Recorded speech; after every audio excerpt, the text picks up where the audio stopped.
Hello, I'm Pete Gerlach. I'm the author of the nonprofit Break the Cycle website. The website's composed of 8 sequential online free lessons that, in my opinion, as a veteran therapist, every adult could profit from, including you.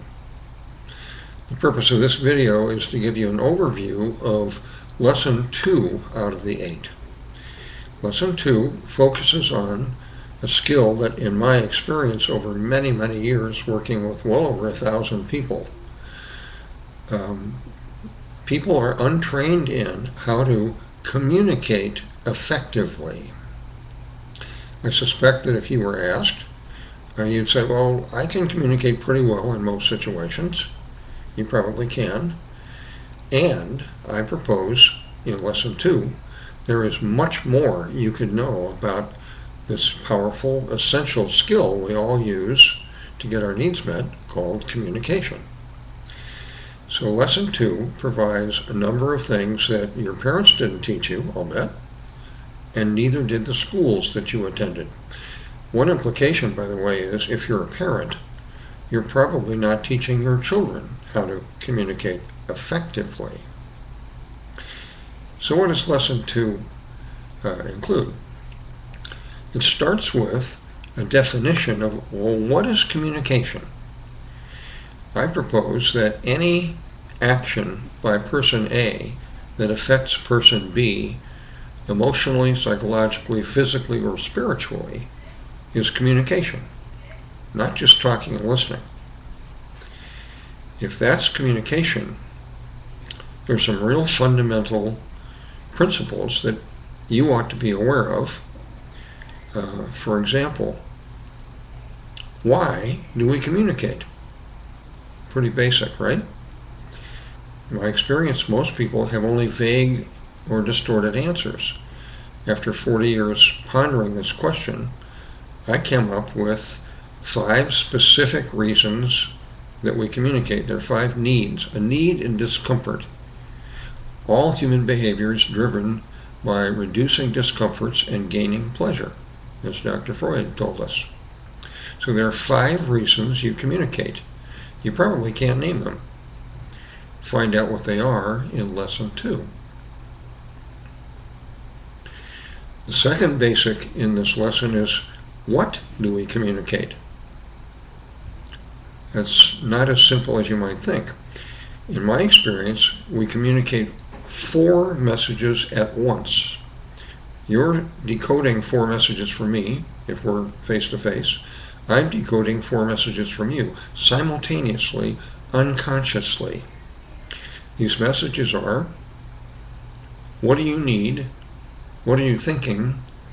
What are you doing? And how do you feel about me right now? Those are 4 different messages we unconsciously decode all the time. So there are 8 messages going back and forth if we're face-to-face. Fewer if we're on the phone. That's what we communicate. How do we communicate?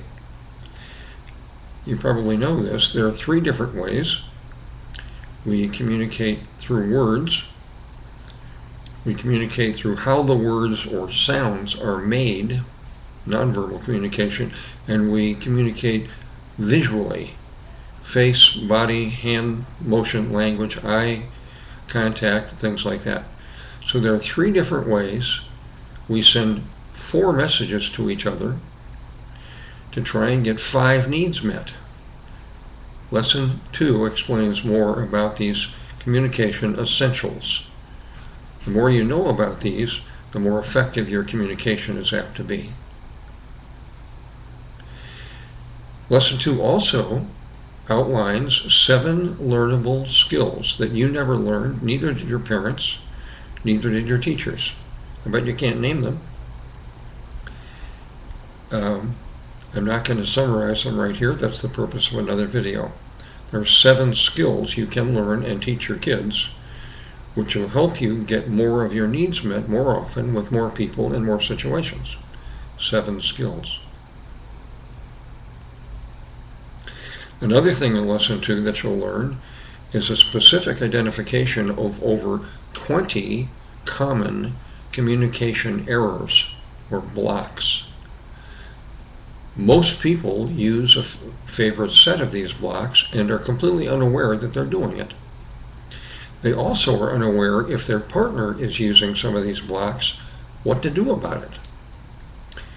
The bad news is people are unaware of these blocks, which really lowers the effectiveness of their communication.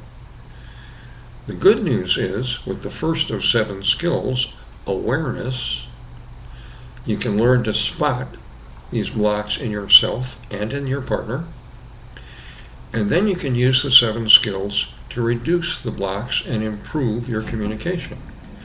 So the last thing you'll find in Lesson 2 is some applications, a group of specific proposals on how to handle difficult communication situations, like trying to interact with an angry person, an aggressive person, a silent person, a timid person, an egocentric person. There are over 25 examples of how can you use all this information in a way specifically to help you get your needs met more. So in brief, those are the central topics of Lesson 2. I hope you will consider investing time in studying and learning these basics and then applying them in your life to improve your thinking, your communication, and the satisfaction in your daily life. You'll get the most out of Lesson 2 if you first study Lesson 1. Lesson 1, which is the subject of another video, focuses on who is running your life. I hope that question intrigues you. The answer is not what you think it is. So, please consider spending time, investing time, in the nonprofit Break the Cycle website. It's educational, it's free, there are absolutely no ads. 8 self-study lessons. The first is answering the question, who's really running your life? And the second lesson, which we've just overviewed, is how to think and communicate more effectively. Thanks for watching.